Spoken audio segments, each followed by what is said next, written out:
My late best friend Jason Reedy and I had two ideological differences. I thought farting was funny.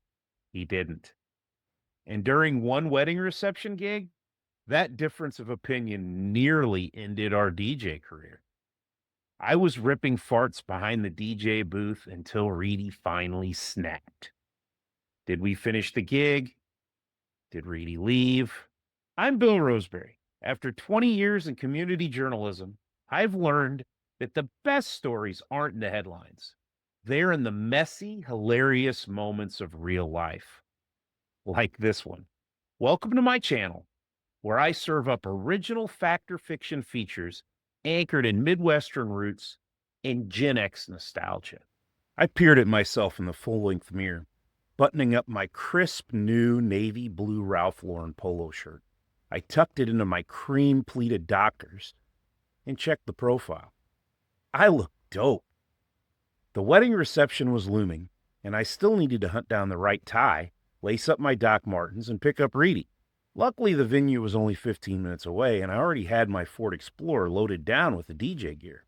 I laid several ties across the bed like a poker hand and went with my favorite, the red baseball tie. It melded perfectly with the dark blue shirt and vibed with the little red dude on the polo horse.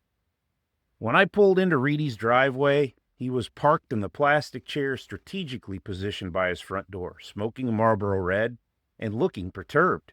At least he was dressed and ready to go. Normally, he sat in that chair topless, advertising his hefty frame and impressive man boobs to the entire neighborhood while he smoked. "Why are you always late, dude?" Reedy asked as I hopped out of my dark green Explorer. We've got plenty of time. It'll be fine. Besides, I had to scarf down some of Mom's chili before I headed out. I was hungry. Reedy's eyes narrowed into twin slits of pure malice. "You ate chili? Man, I don't want to smell your stinky ass all night. I'm telling you, if you start farting, I'm leaving. I'll walk home." I just flashed him a wide, devious smile. "Come on, we gotta go." We had been DJing for a few years now.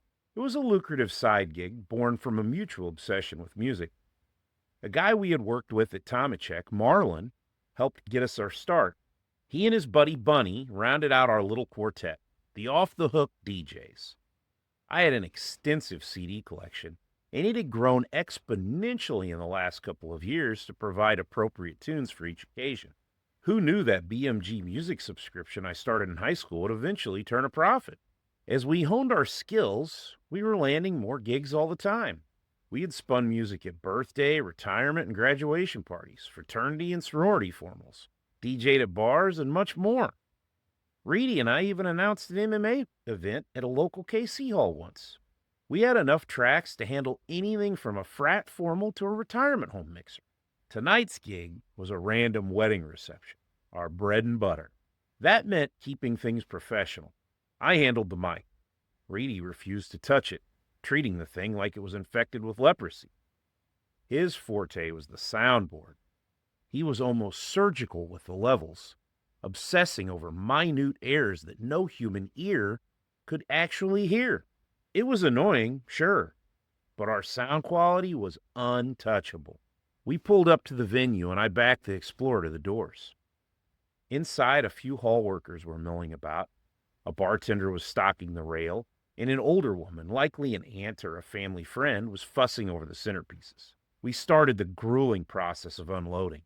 Speakers, stands, the heavy-duty amp, the mixing board, and the heavy plastic totes housing thousands of alphabetized CDs.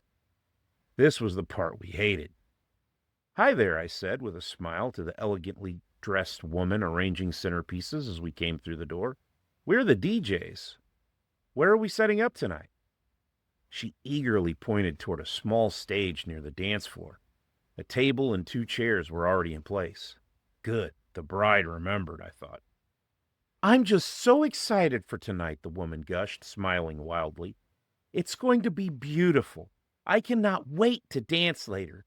I hope you boys have the chicken dance. I just love that. It's so much fun." I nodded. "We sure do, ma'am. I'll add it to the playlist as soon as we get set up." "Oh, thank you." She clapped her hands together like she just won something. Reedy hit her with a deadpan stare, and I hustled him along to the stage. "Why the fuck do people always ask for that stupid shit?" he whispered as we approached the stage. "I hate that song. You always play it. Just tell them we don't have it. They'll never know." I can't stand that lame crap either. But it's not always about what we want. We're here to perform a service and make people happy. So they tell other people that we do a good job and we can get more gigs and make more money. You really need to get some diplomacy in your attitude. I lectured, always the consummate off-the-hook DJ's public relations director. "Man, we can still do a good job, have fun, and get more gigs. I'm just saying we can do it without playing shitty music," Reedy grumbled. As we reached the stage and began the heavy lifting, I felt it. A low, tectonic rumble in my lower intestines. Mom's chili had officially entered the chat. The pressure was mounting. A localized weather system of spice and regret. "Oh, I'll be right back, man.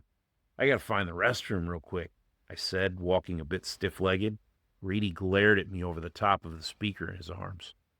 "I told you, dude. You better not start that farting bullshit. I'm not putting up with it." I made it to the restroom, but the relief was temporary. In Reedy's defense, I was a gifted individual when it came to flatulence, and I took a certain pride in my talents that most people found horrifying. Mom had begged me to take some Beano earlier, but I refused. Why would I temper my gift? Especially when aggravating Reedy with it was going to be the highlight of my weekend. When I reappeared from the restroom, Reedy was tinkering with the equalizer and had some blues music playing over the speakers. The caterers had arrived and started dinner prep as well. Things were moving right along. I sifted through the music, getting the entrance song queued up by cocking the CD case diagonally inside the tote. I pulled a few blues CDs, too. We always played the blues through dinner with artists like B.B. King, Muddy Waters, Etta James, and Eric Clapton. Reedy liked this little touch I had come up with. He may have hated Kenny G more than the Chicken Dance, which was our original dinner soundtrack. As people started shuffling through the doors, we threw on one of our favorites and newer CDs, Ridin' with the King, a collab of B.B. King and Eric Clapton. We both loved it, and the crowds always did as well. I read over the wedding party names, reciting them out loud to myself on the stage. I still got a little nervous announcing them, and was always worried of mistakes. "They're here," the woman who greeted us when we arrived announced, moving rapidly towards the stage. "I got this, dude. Go get them lined up and motion to me when you're ready," Reedy said confidently. Like I had many times before, I greeted the wedding party and got them aligned for their entrance. It was like herding cats after all the shots consumed during the limo ride. The bride was the most nervous, which was normal. I assured her everything would be perfect and showcased my consummate professionalism. After I announced the party to the thunderous applause from the gathering family and friends, watching drunk groomsmen dance awkwardly to the head table, I hurried back to the stage. Once the applause died down, the waiting game began. The wedding party ate first, then the guests, while we sat on stage and watched the buffet line with hungry eyes. But as I sat there, my discomfort returned with a vengeance. The emergency I thought I'd handled in the bathroom had merely been a tactical retreat. The chili was regrouping. First came a silent poot that didn't catch Reedy's attention. Initially, the toxicity was immediate. Reedy's head whipped around like a teacher who just heard a cell phone go off during the SATs. "Dude, what did I tell you?" His forehead was a roadmap of wrinkles, his bottom lip protruding in pure disgust. "Sorry," I squeaked. I knew there was plenty more ammunition in the chamber. This time I didn't hold back. I leaned slightly to the left and ripped a reverb shot that echoed off the wooden stage. It sounded like a whoopee cushion in a cathedral. Thanks to the B.B. King blaring through the mains, the crowd was oblivious. But on the stage, it was an acoustic nightmare. I giggled. Reedy didn't see the humor. "Motherfucker, cut that nasty shit out," he yelled, covering his nose with his hand. "Dude, that reeks." It's like something died inside you. I'm sorry, man. Do you want me to get a stomachache? I asked calmly. Then I unleashed a rapid-fire double tap. Reedy leaped to his feet. He stood over me, his massive frame casting a shadow, a finger pointed directly between my eyes. To the 200 people in the hall, it looked like a violent altercation was about to break out. Reedy looked like he was seconds away from tearing my arms off and beating me with them. I wish you'd get the worst motherfucking stomachache in the history of fucking stomachaches, you nasty-ass motherfucker, he screamed, his voice barely staying below the level of the music. I'm gonna leave your nasty motherfucking ass and you can DJ this reception by yourself. The suspense in the room was palpable. A few guests at the nearest table had stopped chewing, their forks suspended in midair as they watched the larger DJ tower over the smaller one. Reedy, sit down, I whispered through fits of giggles. People are staring. You're making a scene. I don't give a fuck, he growled. Fuck them. Seriously, look. I pointed subtly behind him. He turned slowly and realized half the room was watching. The anger didn't vanish, but the volume did. He stomped back to his seat, shaking his head in a silent, vibrating fury. Just cut it out, dude, he muttered, defeated. I'll do my best, I said, letting out one last tiny rhythmic toot. I quickly wiped the smile off my face and looked at him with puppy dog eyes. Sorry, he sighed. A long, weary sound that signaled a truce. Come on, man, it's time for us to hit the buffet line, I coaxed, standing up. Look, they've got fried chicken and that awesome tortellini you like. And there are no beans in sight, so you're safe. Whatever, dude, Reedy grumbled, though his pace quickened as he headed for the chicken. The war was over, but that smell was going to linger in his memory. Reedy always forgot how menacing he looked to strangers. But to me, he was just the guy I could always push too far.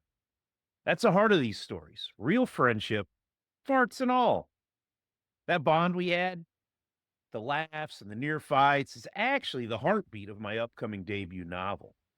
Join the waiting list for my Midwestern War coming-of-age suspense novel, A Matter of Life and Death. Two of the main characters are directly inspired by Reedy and I's childhoods and lives. Click like, join this community, and drop a comment below. If you ever pushed a friend a little too far, I'd love to hear your thoughts.